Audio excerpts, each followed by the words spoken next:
Hello students and welcome to example classes. मैं हूं प्रवीण कुमार और आज हम लोग देखेंगे इलेक्ट्रोमैग्नेटिक इंडक्शंस के दो important numerical question number 16 and 17। Well, तो आपने क्वेश्चन देख लिया है। This is NCERT question number 16 chapter number 6। मैं आपको क्वेश्चन शॉर्ट में समझा दूं कि सेटअप क्या है और हमें क्या पता करना है।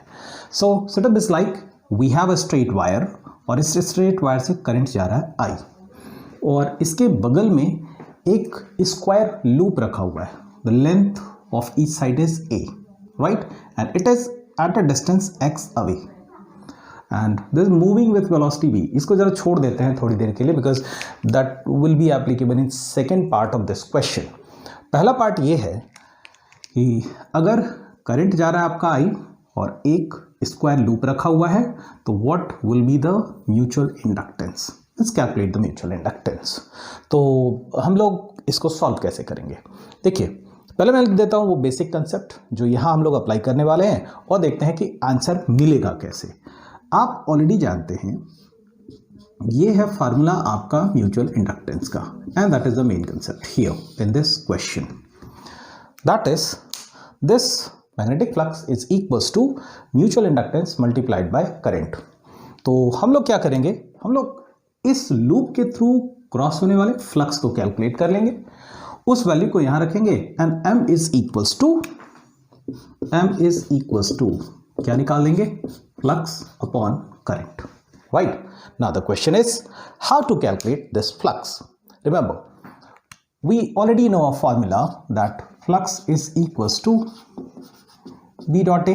आपको ऑलरेडी पता है, आपने ऑलरेडी पढ़ लिया है, लेकिन आप अगर इस लूप को देखें तो यहाँ पर जो मैग्नेटिक फील्ड है और जो यहाँ पर मैग्नेटिक फील्ड है वो वैरी होगी। क्यों? क्योंकि वो इस वायर की वजह से, इस वायर की वजह से आपका मैग्नेटिक फील्ड कैसा है, एक ऐसा सर्कुलर और ऐसे अंदर की तरफ जाता हुआ मैग्नेटिक फील्ड है। नाउ वी ऑलरेडी नो कि इसके वजह से जो मैग्नेटिक फील्ड है वो इस डिस्टेंस पर डिपेंड करेगा, राइट। तो सबसे पहले क्योंकि यहाँ पर मैग्नेटिक फील्ड आपका वैरी हो रहा है तो कंसेप्ट लगा लेंगे इंटीग्रेशन का। Let's say that at a distance y from this straight wire, एक बड़ा ही थिन आप सेगमेंट कट कर लीजिए, राइट। ये कंसेप्ट है आपका इंटीग्रेशन के लिए जो अप्लाई करते हैं। And let's say that the width of this segment is dy and what is the length a। तो इस छोटे से स्ट्रिप में कितना फ्लक्स जा रहा है, Can I say that flux would be dy, पर उस फ्लक्स के पहले हमें जानना होगा कि यहाँ पर मैग्नेटिक फील्ड कितना है। So the magnetic field in this small strip और segment you can say is due to this wire और उसका फार्मूला हम लोग देख लेते हैं। तो मान लीजिए कि it is at a distance y। So let's say मैं यहाँ पे लिखता हूँ that is by means at a distance y we have the magnetic field mu naught I upon 2 pi y। How it comes you already know कि आपने पहले chapter में पढ़ा हुआ था कि स्ट्रेट वायर की वजह से जो मैग्नेटिक फील्ड बनता है ये उसका फार्मूला है which is dependent on y। और आप यहाँ देखिए y की वैल्यू x है, फिर हर मोमेंट पर जैसे जैसे आप ऐसे जाओगे y की वैल्यू चेंज होती जाएगी, राइट। तो अब एक काम करते हैं, हम लोग देखते हैं, हमें पता करना है पूरे की वजह से फ्लक्स। तो लेट्स से कि इस स्मॉल स्ट्रिप की वजह से फ्लक्स कितना होगा, थोड़ा सा होगा, small flux. Let's name it as d phi क्यों लिया, क्योंकि थोड़ा सा फ्लक्स है। That should be equals to B. What is B at y. What is A, इसको ले लेते हैं डी ए। क्यों ले लिया डी ए, क्योंकि ये बहुत छोटा सा एरिया है, right. Let's put up the value. So we can say d phi is equals to, put up this value that is mu naught I upon 2 pi y multiplied by। अब इस small strip का, पतले वाले strip का area कितना है, area मैं यहाँ पे लिख देता हूँ value that is d A is equals to A into d y. ये क्या है, एक सिंपल रेक्टेंगल है, आप देख सकते हैं ये एक सिंपल रेक्टेंगल है। Length is A, width is d y, so that is length into width is this। let's put up this a dy, right। अब आप कहोगे कि ये थीटा है, cos theta what is going to be the value of theta? In this case, if you see, इसका आप direction लोगे area vector का अंदर की तरफ और ये भी गया है अंदर की तरफ, so it is going to be cos 0, right? And the cos 0 degree is equals to already 1. So can I say that d phi is equals to mu naught I upon 2 pi y into a dy. This is already 1, right? अब क्या करना है, बस integrate कर दीजिए, आपका answer आ जाएगा, integrate कर देंगे। सो इसको इंटीग्रेट करोगे तो क्या मिलेगा, net flux is equals to this much, but I want you to put up the lower limit, higher limit. What will be the lower limit? Lower limit कितना होगा, ये देखिए, इस डिस्टेंस x से शुरू करोगे आपको जो y वेरी कराना है, y कितने से कितने तक वेरी कराना है, पहले x और यहाँ पे a plus x. So I can write y is equals to x and this higher limit will be, this is x, this is a, it is going to be a plus x. तो मैंने यहाँ लिख दिया a plus x. अब जो जो terms constant है उसको बाहर निकाल लेते हैं। So that is mu naught I A upon 2 pi, what are the variables, that is d y. तो डी वाई रहने देते हैं और ये y which is the variable has to be inside the integral part. So it is lower limit x, higher limit a plus x. इसका integration क्या होता है, फार्मूला अगर आपको नहीं मालूम है या जो बायो के स्टूडेंट हैं उनके लिए मैं दे दूँ, that is integral of d y upon y is equals to l n y, right. तो यहाँ पर मैं कुछ एडिशनल इन्फॉर्मेशन लिख दे रहा हूँ जो आपको पता होने चाहिए इस प्रॉब्लम को सॉल्व करने के लिए। Hence it is mu naught I A upon 2 pi, the integral of this is going to be l n y which is x and this is a plus x. अब integration का method आपको already मालूम है, you have to give a higher limit minus the lower limit. So it is going to give you ln. What is y? A plus x minus ln x, and we can write mu naught I a upon 2 pi into, this is going to be ln a plus x divided by x. मैंने log की एक property इस्तेमाल कर ली है, that is आप जान सकते हैं log m minus log n is equals to log m by n, right. तो उस फार्मूला को मैंने इस्तेमाल किया है। सो ये जो पार्ट आप देख रहे हैं ये पूरा अंदर है, right. So we can write this is going to be mu naught I A upon 2 pi ln का मतलब होता है log बेस e, मैं भी लिख भी दे रहा हूँ। So it is going to be 1 plus a upon x, right? So this is the value of flux. अब क्या करना है, m is equals to this flux divided by I. So मैं यहाँ पे आंसर लिख दूँ, that is m is equals to flux by I. Put up this value here. So that is mu naught I into a into, अब देखिए ln it is nothing but log base e. Normal जो log होता है वो होता है base 10, पर आप अगर इंटीग्रेशन के थ्रू ला रहे हैं तो that is the base e. So it is just for the information, आप नहीं भी करेंगे ln में छोड़ दीजिए, कोई दिक्कत नहीं है लिखने के लिए। And this is to be divided by 2 pi, right, and divide this i और i कैंसिल हो गया, तो म्यूचुअल इंडक्टेंस कितना आएगा, that is mu naught a upon 2 pi log base e 1 plus a upon x, और हो सकता है आपको कई जगह पर इसे ऐसा लिखा हुआ मिले, दोनों का मीनिंग एक ही है, right. So this is the value of mutual inductance and I hope I am clear enough कि ये आंसर आपका कैसे आया है। Practice this problem, it's a good one, and let's look at the second part of this question. To solve the second part, first see the data that you are provided. You have given current as 50 ampere. इस wire के through current जा रहा है 50 ampere and it is moving with a velocity of 10 meter per second on the right side. The value of x is already given to you as 0.2 meter and this length is given to 0.1 meter.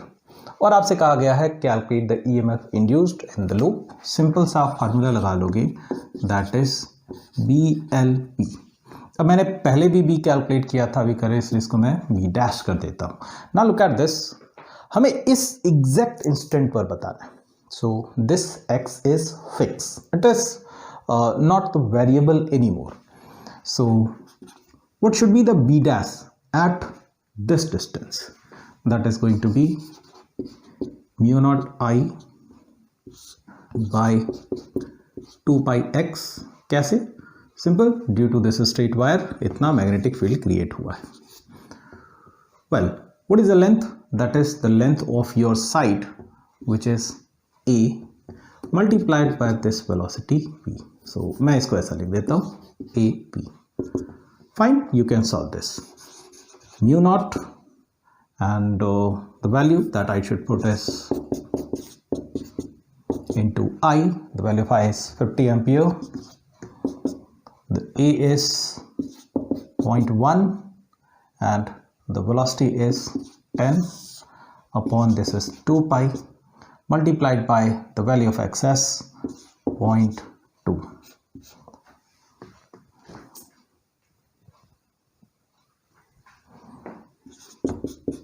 So it will give you this much. Well, second part is quite simple. Tricky was the first part, और I suggest ये question आपको clear होगा। अब हम लोग देखेंगे question number. तो यह है NCERT question number 17। I hope कि आपने बुक से पढ़ लिया होगा, फिर भी मैं आपको सेटअप को एक्सप्लेन कर दूं और जो टर्मिनोलॉजी उसे एक्सप्लेन कर देता हूं। So setup is something like we have a circular rim, एक आप सर्कुलर रिम समझ लीजिए, और इसके ऊपर कुछ लीनियर चार्ज है आपका, तो चार्ज डेंसिटी आपको दी गई है लैम्डा। इस रिम का मास है m and r is the radius, और ये एक कई सारे स्पोक से कनेक्टेड है, 1 2 3, इससे फर्क नहीं पड़ता है क्योंकि नॉन कंडक्टिंग है। देने का पर्पस क्या है? So that it can rotate at this way और this way, in any way it should able to rotate, it is free to rotate, frictionless है। इसके बाद एक सर्कुलर रीजन डिफाइन किया गया और इसका रेडियस है आपका a, right? This is the radius a। यहाँ मैग्नेटिक फील्ड अंदर की तरफ जा रहा है और जो अंदर की तरफ जा रहा है उसको निगेटिव z एक्सिस दिया हुआ है। तो याद रखिए ये कुछ ऐसा सेटअप है, अंदर की तरफ z एक्सिस तो बाहर की तरफ आपका पॉजिटिव z एक्सिस होगा। कहा यह गया है कि at any moment suppose if I switch off this magnetic field, तो बताइए कि इसका एंगुलर वेलोसिटी कितना होगा। The moment you switch off, what will be the angular velocity that we are suppose to calculate. तो पहले ये सोचिए कि एंगुलर वेलोसिटी क्यों होगा। तो जरा देखिए कि हुआ क्या। जैसे ही आप स्विच ऑफ करोगे, magnetic field suddenly will become zero. So with respect to time there will be the change in magnetic flux. क्यों? क्योंकि मैग्नेटिक फ्लक्स का फार्मूला अगर आप देखो, that is equals to B A dot, एक cos theta हो तो same हो रहा है आपका जीरो, हेंस उसको कंसिडर नहीं कर रहे हैं, दैट विल बी ए। तो B is suppose any instantaneous magnetic field, और टाइम के रिस्पेक्ट में जैसे ही आप इसको ऑफ करते हो तो B not to zero, drop कितना हो जा रहा है आपका magnetic field, B not to zero. तो अगर बी बदलेगा तो मेरा फ्लक्स बदलेगा, राइट? और अगर फ्लक्स बदल रहा है टाइम के रिस्पेक्ट में, तो यहां आपके वायर में एक EMF इंड्यूस्ड होगा। EMF इंड्यूस्ड होगा तो करंट फ्लो होगा, hence it is going to rotate, right? So let's see how to solve this question. तो मैं पूरा बेसिक से जितने डेरिवेशंस आपने क्लास 12 में किए हैं उसे ले लेता हूं। So let's say this is B, I am not saying that it is B naught yet, so I am indicating it, flux is equals to this is B which is variable with time. जब आप off करते हो तो variable with time है, B naught से घटते घटते zero होता है, वो और बात है कि तुरंत हो जाता है, but with time let's say some time कुछ लग रहा है। एंड दिस एरिया वेक्टर, तो इस एरिया वेक्टर को कौन सा ले? इफेक्टिव, जहां पर आपका मैग्नेटिक फील्ड है इज दिस वन। ये तो इफेक्टिव है नहीं क्योंकि वहां मैग्नेटिक फील्ड नहीं है, so it is pi A square, right? अब आपने Faraday's law of electromagnetic induction में पढ़ा है, that is EMF is equals to minus D phi upon D t, right? मैं काम करता हूँ, मैं मॉडुलस ले लूँगा, hence I will take it as d phi upon D t, right? So can I write this magnitude is equals to, with respect to time, that is b pi a square. What is variable with respect to time? That is b. Hence I can write this is equals to pi a square dv upon dt, right? तो ये हुआ मेरा EMF. Now we also know that this EMF is going to be induced in this wire break.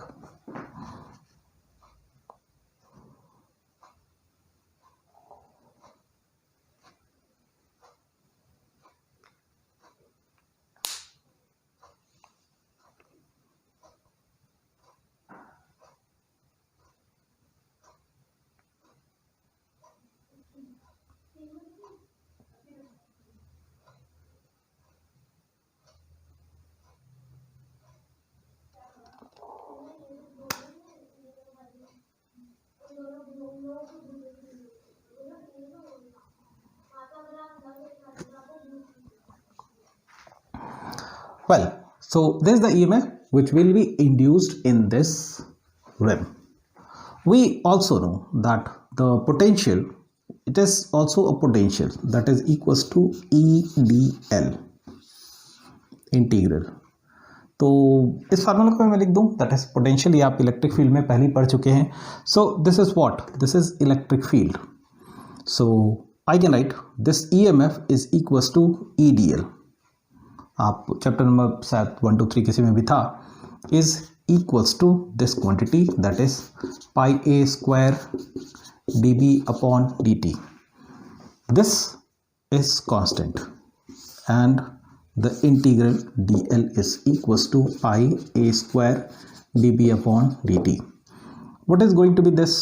ये जो dl आप देख रहे हो, dl कौन सा है? ये वाला है, राइट? अब ये तो नॉन कंडक्टिंग है तो कंसिडर नहीं होगा. तो इस पूरे का इंटीग्रेशन कितना हो जाएगा? That is going to be the 2 pi r.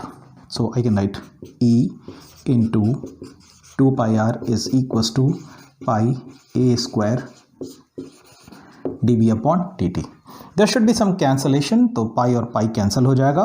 तो आपका इलेक्ट्रिक फील्ड आ गया a dB upon dt and this 2r will be here, right? What is electric field? Go to the basic definition of electric field. आप अगर electric field का basic definition देखोगे, is equals to force per unit charge. Can I say cross multiply करते हैं is equals to E multiplied by Q, right? तो what is going to be the Q? Q should be the total charge on this. अगर मैं आपसे पूछूं total charge कितना है, let's say what is going to be the value of Q? This is linear charge density, that is lambda, has to be multiplied by the total length. What is the total length? That is 2 pi r. So this is the value of Q. तो एक काम करते हैं, E की value यहाँ से रख देते हैं, Q की वैल्यू यहाँ से रख देते हैं. Again able to calculate the force. So that gives me E, that is A upon 2r and let's say this quantity is dB dt, right, multiplied by lambda into 2 pi r. 2r cancel, right? Sorry, a square. Here we have a square. Okay, तो हमारा force calculate होकर के कितना आ गया है? That is a square, this is lambda, 2r is cancelled and left us with pi and this is dB upon dt. ये मिल गया है आपका फोर्स. और रोटेशन के लिए क्या जरूरी है? रोटेशन के लिए जरूरी है torque. So we know the two formula of torque is equals to I alpha. Mechanics है क्लास 11th का, आप ऑलरेडी अवेयर होंगे. United I is equals to D omega upon D T and this torque is equals to R cross F. तो उम्मीद है कि आपको पता होगा.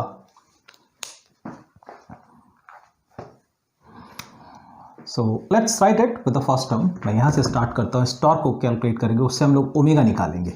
That is I alpha is equals to, what is R? This is the capital R and there will be sin 90 will be 1 and this f here. So it is a square lambda pi dB upon dt. What will be the value of I? ये moment of inertia है. I is the moment of inertia of a circular rim, that is mr square. तो यहाँ आप ले लीजिए mr square और इसको ले लीजिए D omega upon D T is equals to A square lambda pi R upon D B D T. So by calculus you already know what left is mr square d omega. ये dt हटा ही देते हैं is equals to a square lambda r db. ठीक है, integrate कर दे रहे हैं. सो integrate कीजिएगा तो डी ओमेगा का integration is omega. So it is mr square omega और यहाँ पर a square lambda r, this is d b, integral d b. अब डी बी का जो चेंज है जो आप देख रहे हो, so is going to be b not to zero. मेरा एक पर्पस है इसको ऐसा लिखने का. So it is m r square omega is equals to A square lambda R and this is minus B nought, right. So the value of omega will be a square lambda r b naught. This is negative. This is mr square. So that's your answer. Well, it is showing the negative sign. Means आपका जो angular velocity का direction है वो भी इस k axis की तरफ होगा. तो k axis की तरफ कैसे होगा? आप अपना जो अल्टीमेट आंसर लिखोगे वेक्टर फॉर्म में is going to be this. अब ऐसा भी आप कर सकते थे कि यहां पर मैं साइन को असाइन न करूं. देखिए, अगर आप साइन को असाइन नहीं करोगे तो भी आपका मैग्नीट्यूड इतना ही कैलकुलेट होकर के आएगा. फिर आपको इस डायरेक्शन के लिए थोड़ा वर्कआउट करना होगा. So let's try to understand the direction, कि डायरेक्शन कैसे आया है. मतलब मैं ये कहना चाहता हूं कि हमारा जो एंगुलर वेलोसिटी का डायरेक्शन है वो किधर है? आपका माइनस के एक्सिस की तरफ है. तो जरा सीधी सी चीज लेते हैं. आई mean look at this. Flux अंदर की तरफ जा रहा है. जब आप स्विच ऑफ करते हो तो फ्लक्स घटता है. तो लेंस लॉ के हिसाब से करंट का डायरेक्शन कुछ ऐसा होगा कि ये फ्लक्स को बढ़ाए, राइट. तो अभी फील्ड अंदर की तरफ जा रहा है, राइट. तो करंट का डायरेक्शन कुछ ऐसा होगा कि अंदर की तरफ को फील्ड को और बढ़ाए, क्योंकि वो फील्ड घट रहा है, वो मैग्नेटिक फील्ड घट रहा है. तो इस डायरेक्शन में मैग्नेटिक फील्ड है जो घट रहा है. तो करंट का ऐसा डायरेक्शन हो कि इसी डायरेक्शन में फील्ड बढ़े. Apply this. तो करंट कैसा जाएगा? ऐसा जा रहा है. Now this D B is decreasing. मैं इस फाइनल एक्सप्रेशन में आपको दिखाऊं. It is decreasing, right. तो मैं यहां पे आता हूं. I mean look at this. यहाँ पे देखिए EMF, अगर मैं इसको डायरेक्ट इलेक्ट्रोमैग्नेटिक इंडक्शन के हिसाब से लिखूँ, is equals to minus D phi upon D T. If B is decreasing, flux is decreasing. If flux is decreasing, this quantity is negative. So negative and negative will be positive. So EMF will be positive. So again you are going to get the clockwise sense. Hence the value of your omega is going to be direction will be minus k axis. So because of clockwise sense, the omega is at minus k axis, right? Hope this solution is clear to you. Thank you. अगर आपको ये video पसंद आया है तो इसको ज़रूर like कीजिए, अपने दोस्तों के साथ शेयर कीजिए. ये हमें मोटिवेट करता है. जितना ज़्यादा लाइक होगा we will be more motivated to present you the more such solution. Next video में हम लोग IIT के लेवल के क्वेश्चंस को लेने वाले हैं. तो तब तक thanks for watching the channel and have a good day.